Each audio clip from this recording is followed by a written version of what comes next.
नमस्कार साथियों, स्वागत है आप सभी का एक बार फिर से आविष्कार आईएएस एकेडमी पर। मैं इंजीनियर लोकेन चौधरी आप सभी का स्वागत करता हूं। दोस्तों, आज हम जिस टॉपिक पर चर्चा करने जा रहे हैं वो है भारत का एक महत्वपूर्ण तकनीकी रूप से विकसित किया गया मल्टीवैरल रॉकेट लॉन्चर सिस्टम। हाल ही में डीआरडीओ के जो चीफ हैं डॉक्टर समीर वी कामत, इन्होंने इंडिया टीवी को एक एक्सक्लूसिव इंटरव्यू दिया और जिसमें भारत की जो रक्षा तकनीक है उसमें जो बदलाव आ रहे हैं, जो विस्तार किए जा रहे हैं, उन सभी पर चर्चा की थी। इसमें से एक महत्वपूर्ण चर्चा की गई थी या फिर मैं कहूँ घोषणा की गई थी रुद्रम 4 के बारे में, जो मैं पिछले सेशन में आपसे डिस्कस कर चुका हूं।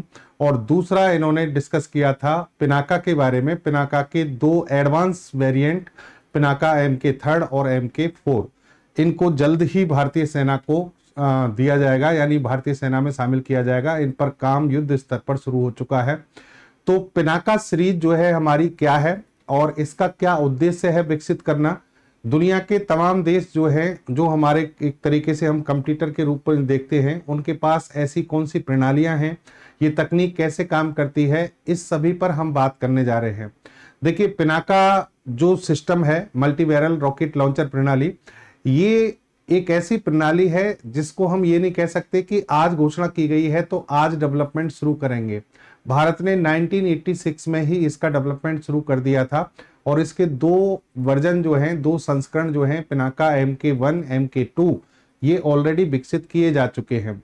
लेकिन इनका एडवांस वर्जन विकसित करना जरूरी था और ऑपरेशन सिंदूर के बाद हमें ये बहुत ज़्यादा आवश्यकता महसूस हो रही है कि हमारी सेनाओं को बहुत ज़्यादा मॉडर्नाइजेशन के तौर पर लिया जाए, यानी आधुनिकीकरण किया जाए। उनको दुनिया के जो लेटेस्ट टेक्नोलॉजी है, दुनिया के जो लेटेस्ट वेपन्स हैं, हथियार हैं, मिसाइल प्रणाली है, रॉकेट लॉन्चर प्रणाली है, सब कुछ सेनाओं के पास में होना चाहिए। क्योंकि आज का वक्त जो है वो ऐसा है जो टेक्नोलॉजी वॉर के रूप में लड़ा जाएगा, यानी आज आने वाले जितने भी युद्ध होंगे इस दुनिया में वो टेक्नोलॉजी के आधार पर ही होंगे और वही देश उसमें विजय हासिल करेगा जिसके पास में टेक्नोलॉजी अपग्रेड वर्जन के साथ मौजूद है। तो चलिए बढ़ते हैं सेशन में और समझते हैं इस पूरी कहानी को पूरी तरीके से विस्तार से।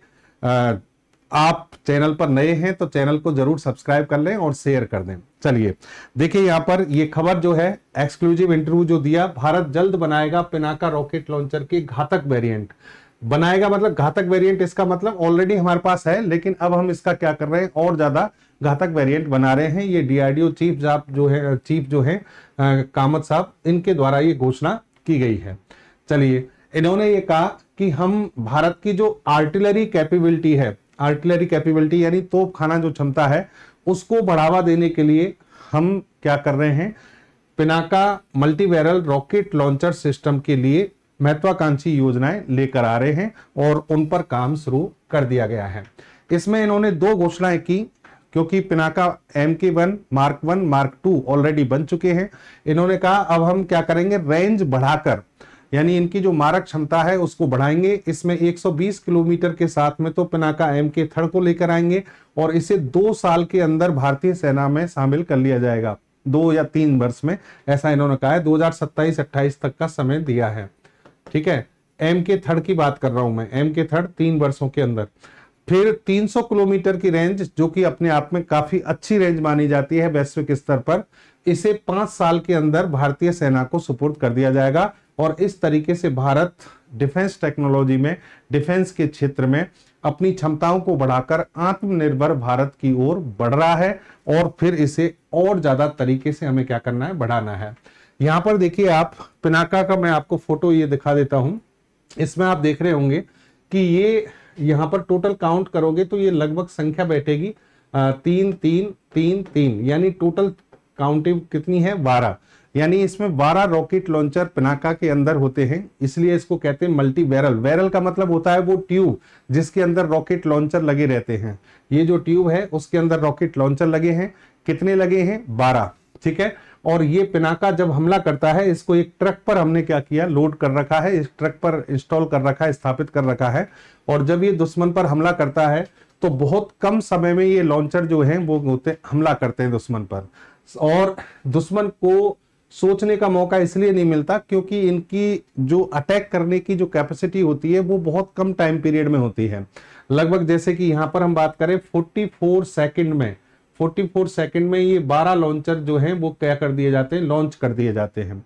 तो आप सोचिए 44 सेकंड में अगर 12 लॉन्चर को छोड़ा जा रहा है तो दुश्मन के जितने भी जहां पर अटैक किया जाएगा, मान लीजिए उनके बंकर हैं, उन पर अटैक कर रहे हैं, सैन्य क्षमता उस पर अटैक कर रहे हैं, तो दुश्मन को संभलने का मौका नहीं मिलता है। ठीक है, बाकायदा ऑलरेडी कारगिल युद्ध में हम इसका उपयोग भी कर चुके हैं और पाकिस्तान को इस पिनाका ने धूल चटाई थी, बहुत अच्छे से इसका उपयोग किया था। आगे इस पर डिटेल में चर्चा करेंगे।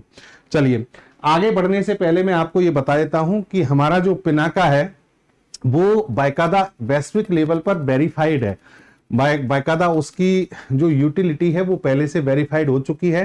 कारगिल युद्ध में ये साबित हो गया था कि भारत का जो पिनाका सिस्टम है वो अपने आप में बेहतरीन है और इसलिए बहुत जब हमने इसका वेरिएंट बनाया एडवांस वेरिएंट पिनाका MK2, तो उसके बाद बहुत सारे देश ऐसे हैं जो इस सिस्टम को, इस रॉकेट लॉन्चर सिस्टम को भारत से खरीदना चाहते हैं, जिसमें से एक देश है आर्मेनिया और अजरबैजान का आपको पता है एक विवाद चलता रहता है और भारत के संबंध, रक्षा संबंध जो है बहुत अच्छे हैं आर्मेनिया से। तो आर्मेनिया जो है इसको खरीदने के लिए भारत से एग्रीमेंट कर चुका है। तो यहां पर देखिए आप, what by Armenia being studied by France के द्वारा अध्ययन किया गया, Pinaka rocket system becomes more powerful, यानी इसको और ज्यादा पावरफुल बनाया गया है और आर्मेनिया ने इसके लिए क्या दिया, आदेश दिया है कि हम आपसे इसको चाहते हैं। इसकी रेंज को लगातार क्या किया जा रहा है, बढ़ाया जा रहा है। इस पर पूरा डिटेल में मैं बात करूंगा। आगे बढ़ने से पहले दोस्तों मैं आपको यह बता देता हूं कि ऐसे रॉकेट लॉन्चर सिस्टम जो हैं दुनिया में किन किन देशों के पास में, जो कंट्री जो डिफेंस में पावरफुल हैं उनके पास में ऐसे सिस्टम किस किस के पास में हैं और भारत को क्यों आवश्यकता है इसकी। तो समझिए, सबसे पहले देखिए BM-30 स्मर्च जो है ये रूस का रॉकेट लॉन्चर सिस्टम है। स्मर्च का अर्थ होता है बवंडर और देखिए 300 मिलीमीटर का स्वचालित मल्टीपल रॉकेट लॉन्चर सिस्टम है MLRS। सोवियत संघ ने 1980 में इसे बनाया था और 1989 से ये सर्विस में है। अच्छा, 300 mm का मतलब क्या है ये समझना। ये आपका जो बैरल होता है ना, ये बैरल जो होता है इसका डायमीटर होता है, डायमीटर ये जितना ज्यादा होगा इसका मतलब इसकी कैपेबिलिटी उतनी ज्यादा होगी, ये रॉकेट लॉन्चिंग प्रणाली उतना ही ज्यादा क्या कर सकती है, रॉकेट को लॉन्च कर सकती है। तो उसके आधार पर इनकी क्षमता क्या होती है बताई जाती है। अच्छा, BM-30 स्मर्च जो है जिसको रूस यूज करता है, इसी का पहले का एक वर्जन था, इससे पहले के वर्जन जिसको कहते हैं हम BM-21 ग्रेड। ये जो है वो रॉकेट लॉन्चर प्रणाली है जिसका भारत उपयोग करता आ रहा है। भारत इस पर डिपेंड था पूरी तरह से, रूस से ही हमने उसे आयात किया था BM-21 ग्रेड और कारगिल युद्ध में ही हमने पहली बार पिनाका का उपयोग किया था, नहीं तो हम पूरी तरह से इसी पर निर्भर थे। कारगिल युद्ध में यह साबित हुआ कि भारत अब अपना खुद का स्वदेशी रॉकेट लॉन्चर सिस्टम पर भी जा सकता है, उस पर निर्भर हो सकता है। इसी तरीके से हम बात करें M270 MLRS multiple launch rocket system, ये अमेरिका का है और अमेरिका द्वारा स्वचालित रॉकेट प्रक्षेपण प्रणाली है जिसे लॉकहीड मार्टिन के द्वारा बनाया गया है। ये फेमस निर्माता कंपनी है और ये जो सिस्टम है लंबी दूरी तक उच्च तीव्रता वाली बमबारी करने के लिए डिजाइन किया गया है। इसकी यानी जो स्ट्राइक रेंज है, मारक क्षमता, वो काफी ज्यादा है। 1976 में इस प्रोजेक्ट को शुरू किया था यूएसए ने, 83 में इसको सर्विस में लाया गया। ठीक है, तो यानी अमेरिका भी इस क्षेत्र में काफी आगे है। इसके बाद हम बात करें M31 GMLRS यानी guided multiple launch rocket system. ये जो है एक निर्देशित लंबी दूरी की रॉकेट प्रणाली है और इसे भी लॉकहीड मार्टिन के द्वारा बनाया गया, लेकिन कहां, यूके के लिए। किसके लिए? यूके, यूनाइटेड किंगडम के लिए बनाया गया। और ये अलग अलग प्लेटफॉर्म जो हैं उनसे इसका यूज किया जाता है, अलग अलग इसके संस्करण विकसित किए गए हैं। ठीक है, इसके बाद आ जाइए pulse precise and universal launching system. ये मल्टी कैलिबर रॉकेट और मिसाइल लॉन्चर सिस्टम है, इजराइल के द्वारा डेवलप किया गया। इजराइल की कंपनी है एल्विट सिस्टम, इसके द्वारा इसे डेवलप किया गया है और ये दुनिया के बेहतरीन रॉकेट लॉन्चर सिस्टम में से एक माना जाता है। ये सटीक है, मल्टीपर्पज है, यानी सटीकता से निशाना लगाता है, बहुउद्देशीय है, और मोबाइल रॉकेट आर्टिलरी सिस्टम है। मोबाइल रॉकेट का मतलब आप समझना ध्यान से, मोबाइल का मतलब है कि किसी भी ट्रक पर इन पर तैनात करके इनको एक जगह से दूसरी जगह ले जाकर आसानी से तैनात किया जा सकता है, इसलिए इनको क्या कहते हैं, मोबाइल रॉकेट आर्टिलरी सिस्टम कहते हैं। ठीक है, इसके बाद आ जाइए SR5। SR5 जो है सेल्फ प्रोपेल्ड रॉकेट लॉन्चर है। ये modular multi calibre rocket system जो है वो चीन के द्वारा विकसित किया गया है। चीन की एक कंपनी है नोरिंको और नॉर्थ इंडस्ट्रीज कॉर्पोरेशन, इसके द्वारा इसे डेवलप किया गया। 2012 में इसका पहली बार प्रदर्शन किया गया। ये एडवांस फायरिंग सिस्टम और लॉन्ग रेंज के लिए जाना जाता है। मोबिलिटी इसकी भी क्या है, शानदार है। ठीक है, ये चाइना के द्वारा डेवलप किया गया है। अब सबसे बड़ा क्वेश्चन ये है कि क्या सर ये पाकिस्तान के पास भी है क्या, यानी पाकिस्तान के पास भी ऐसा कुछ है क्या? बिल्कुल ऐसा पाकिस्तान के पास भी है। KRL 122 यानी 122, इसको गाजब के नाम से ये जानते हैं, गाजब के नाम से इसको लिखते हैं। ठीक है, ये जो BM-21 ग्रेड था ना रूस वाला, जिसको हम उपयोग में लेते थे, उसी के जैसा है लगभग, लेकिन इसकी कैपेसिटी काफी कम है। 45 किलोमीटर तक इसकी मारक क्षमता है। इसका जो एडवांस वर्जन है वो पाकिस्तान बनाने की कोशिश कर रहा है। ठीक है, तो ये है पाकिस्तान की स्थिति। 45 किलोमीटर हाईएस्ट रेंज है। और अब आप सोच सकते हैं कि हम जो बना रहे हैं, अभी तक हमारी रेंज लगभग 90 किलोमीटर तक तो ऑलरेडी है, और अब हम जो बना रहे हैं वो 300 किलोमीटर तक जा रहे हैं। तो पाकिस्तान की तुलना में हम, जैसे मान लो हमारा जो बॉर्डर है, वहां पर पाकिस्तान अगर हम पे हमला करता है तो 45 किलोमीटर की रेंज तक हमला कर पाएगा, लेकिन हम इसके अंदर 300 किलोमीटर अंदर घुस सकते हैं। 300 किलोमीटर अंदर तक इसके बंकर वगैरह जो कुछ भी होगा उसको नष्ट कर सकते हैं। ठीक है, चलिए अब आ जाइए यहाँ पर डॉक्टर कामत की जो घोषणा है उस पर हम वापस से आते हैं। इन्होंने कहा MK3 और MK4 जो है ये भारत के जो पारंपरिक तोपखाने हैं और सामरिक बैलिस्टिक मिसाइल हैं, उनके बीच की जो खाई है उसको पाटेंगे। सर इसका मतलब क्या है? इसका मतलब ये है साहब कि जो पारंपरिक तोपखाना है उसकी जो स्ट्राइक रेंज है, मारक क्षमता है, वो काफी कम है, और बैलिस्टिक मिसाइल्स जो हैं उनकी स्ट्राइक रेंज काफी ज्यादा है। अब इसके बीच में जो चीजें हैं ना, वो बीच में जो रेंज है उसको भरना है। तो उसको भरने के लिए हम क्या कर रहे हैं, MK3 और MK4 को लेकर आ रहे हैं। समझ गए बात?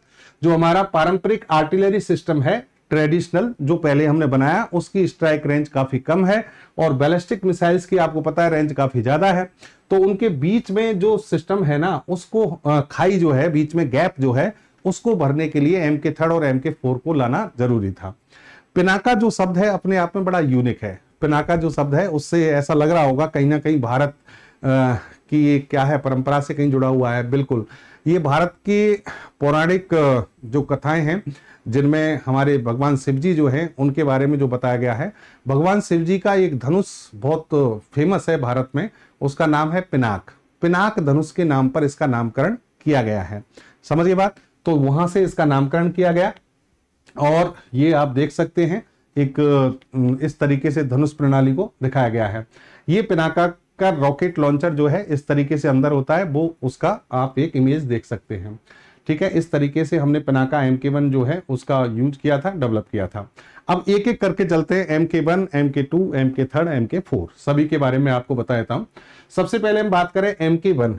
देखिए, जैसा कि मैंने कहा कि हम BM-21 ग्रेड जो रूस से मंगाए थे उनका ऑलरेडी पहले उपयोग कर रहे थे, लेकिन हमने समय रहते ये सोचा कि ये हमारे पास में खुद की स्वदेशी तकनीक भी होनी चाहिए। तो हमने 1986 में पिनाका MK1 यानी इसका जो बेसिक वर्जन है उसका निर्माण शुरू कर दिया था 86 में। ठीक है साहब, फिर 1995 में हमने इसको बना लिया और इसका पहला परीक्षण किया। उसके बाद 1999 में इसके उपयोग करने का भी मौका हमें पाकिस्तान ने दे दिया, यानी पाकिस्तान ने कारगिल युद्ध छेड़ा और फिर हमने इसमें पिनाका MK1 का क्या किया, उपयोग किया। इसमें पिनाका MK1 ने बहुत शानदार बेहतरीन अपना वो किया, यानी अपनी जो क्षमता है उसको दिखाया। कैसे दिखाया ये आप देख सकते हैं। पहले मैं इस पर आ जाता हूं। कारगिल युद्ध के दौरान इस मिसाइल को एक ट्रक पर लोड करके ऊंचाई वाले इलाकों में भेजा गया था। किसको? रॉकेट लॉन्चर सिस्टम यानी पिनाका MK1 को। ठीक है साहब, इसने दुश्मन के ठिकानों की धज्जियां उड़ा दी थी। पाकिस्तानी दुश्मनों को पहाड़ पर बनाए अपने बंकरों को छोड़कर भागना पड़ा था, यानी बंकरों पर इतनी तेजी से हमने हमला किया पिनाका MK1 से कि वहां से पाकिस्तानी सैनिक जो हैं वो क्या हो गए थे, भाग गए थे। ठीक है, तो ये वहां पर वेरीफाइड हुआ और इसी से फिर पूरी दुनिया ने इसे सीरियस लिया।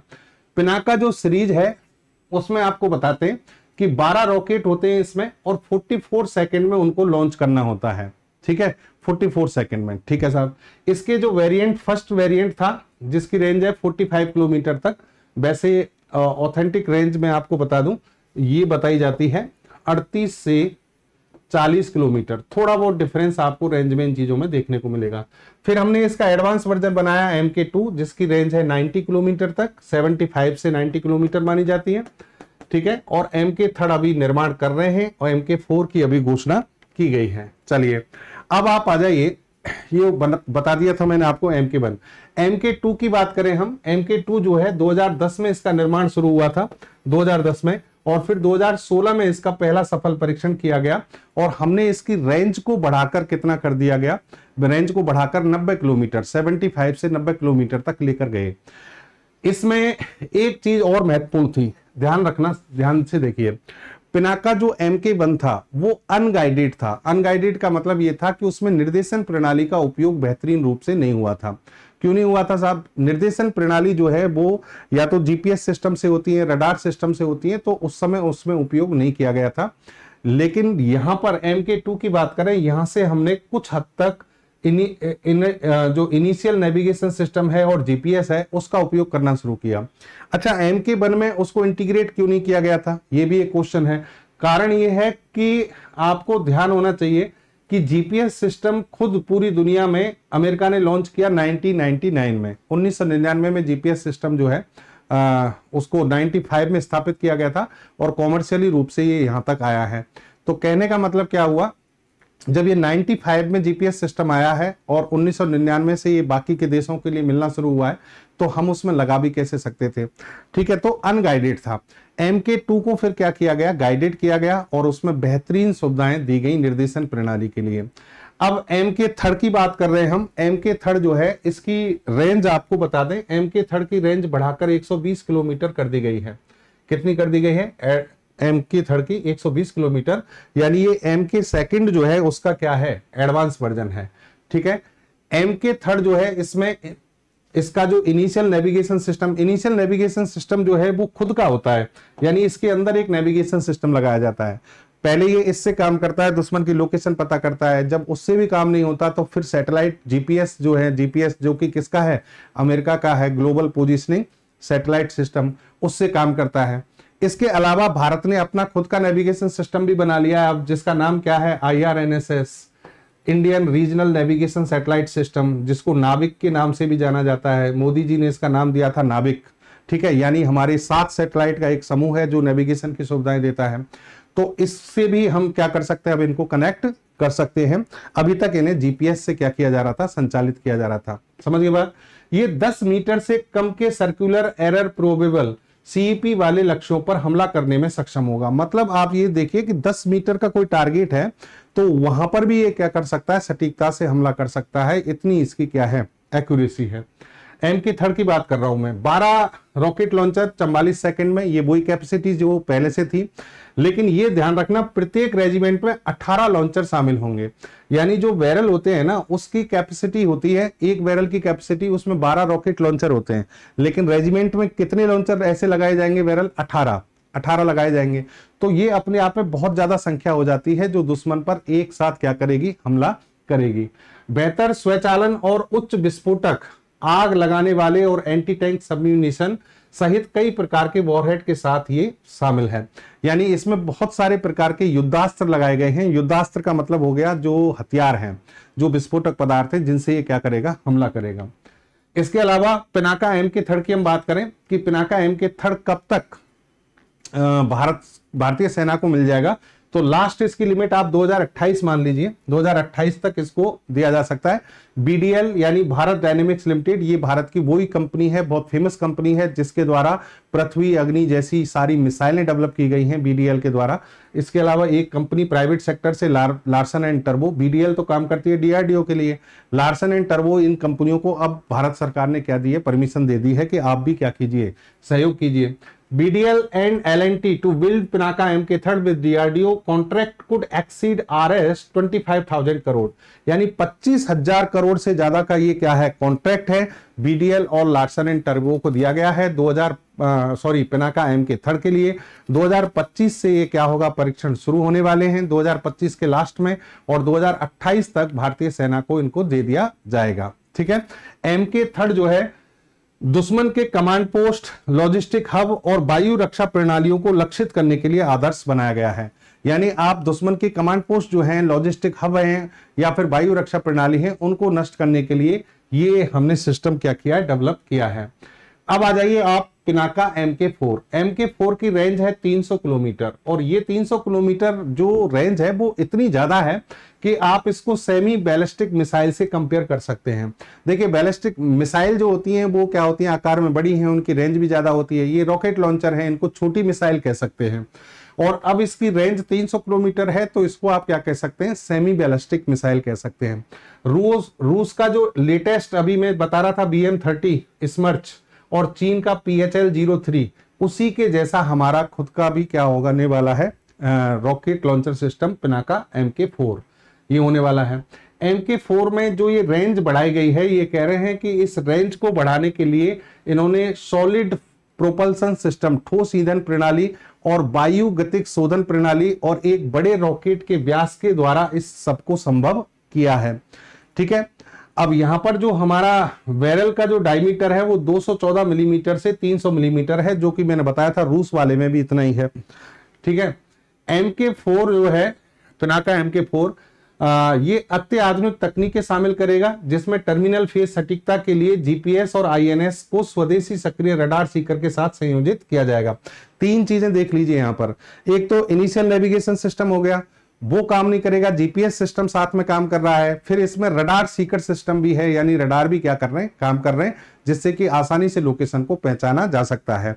ये देखिए, अभी तक जो हमने कहा था ना 10 मीटर के दायरे में ये सटीकता से निशाना करेगा, यहां पर सटीकता और भी ज्यादा होगी। 5 मीटर की CEP में ये क्या कर सकता है, हमला करने की क्षमता रखता है। इस सिस्टम में एक होने की उम्मीद है, थ्रोटलेबल प्रोपल्सन सिस्टम है, जो दुश्मन की हवाई सुरक्षा से बचने के लिए प्रक्षेपण पथ सुधार और बढ़ी हुई गतिशीलता की अनुमति देता है। यानी इसमें थ्रोटलेबल प्रोपल्सन सिस्टम जो लगाया गया है, वो इसका जो ट्राजेक्टरी पाथ है उसमें इंप्रूवमेंट करता है और इसकी जो मूवमेंट है उसको बढ़ाता है, और इसके कारण ये और ज्यादा अच्छी तक स्थिति में आ जाता है। पिनाका Mk4 को एक मॉड्यूलर प्लेटफॉर्म के रूप में विकसित किया गया है, जो क्लिस्टर युद्ध सामग्री, विकिरण रोधी वॉरहेड और संभावित रूप से घूमने वाले युद्ध सामग्री सहित विभिन्न प्रकार के पेलोड लॉन्च करने में सक्षम बनाता है। देखिए, यहां पर कहने का मतलब क्या हुआ कि इससे क्या क्या चीजें लॉन्च की जा सकती हैं। क्लिस्टर जो मटेरियल है, वॉर जो मटेरियल है, वो विकिरण रोधी वॉरहेड यानी एंटी रेडिएशन वॉरहेड इसमें से लॉन्च किए जा सकते हैं, और फिर घूमने वाले युद्ध सामग्री सहित विभिन्न प्रकार के पेलोड यहां से लॉन्च किए जा सकते हैं। भारत के एकीकृत आर्टिलरी कमांड और कंट्रोल सिस्टम IACCS के साथ सिस्टम का एकीकरण वास्तविक समय में लक्ष्यीकरण और K9 वज्र और धनुष हौवित्जर जैसी अन्य आर्टिलरी प्रणालियों के साथ समन्वय को सक्षम करेगा। यानी भारत के पास में K9 वज्र एक हमारी क्या है, आर्टिलरी है, धनुष हौवित्जर है, इन सबके साथ भी इसको क्या किया जाएगा, इंटीग्रेट किया जाएगा। समझिए बात। कब तक बन जाएगा साहब, 2027-28 इसका प्रोटोटाइप परीक्षण यानी इसकी प्रोटोटाइप दिया जाएगा, और 2030 तक इसे शामिल कर लिया जाएगा। बाकायदा भारत सरकार ने, DRDO ने ये टारगेट रखा है कि 22 पिनाका रेजिमेंट हमें क्या करनी है, डेवलप करनी है, और फिर उनसे भारतीय सेना को क्या देना है, सर्विस देनी है। तो 2029-2030 वेट कीजिए, ये जो है शामिल होने वाला है। इसमें DRDO के साथ साथ सोलर इंडस्ट्री जो है, इसने भी भूमिका निभाई है। सोलर इंडस्ट्री जो है ट्रांसफर ऑफ टेक्नोलॉजी समझौते के तहत रॉकेट्स का उत्पादन करेगी, यानी रॉकेट्स जो है उनका उत्पादन ये करेगी। और पिनाका Mk1 और गाइडेड पिनाका के लिए सफलतापूर्वक रॉकेट इन्हीं के द्वारा डेवलप किए गए थे। तो ये थी कहानी Pinaka Mk3, Mk4, Mk2, Mk1 और दुनिया के पास में जितने भी multi barrel rocket launcher system हैं उनसे भारत की तुलना। तो भारत एक रफ्तार पकड़ ली है भारत ने, और डिफेंस के क्षेत्र में हम लगातार काम करते जा रहे हैं। आने वाले समय में भारत डिफेंस के क्षेत्र में एक अच्छी सुपर पावर के रूप में देखने को आपको मिलेगा। तो बने रहिए और विश्वास रखिए अपनी सेना पर, अपने वैज्ञानिकों पर। धन्यवाद। मिलते हैं नई जानकारी के साथ, अच्छी जानकारी के साथ नए सेशन में। जय हिंद, जय भारत।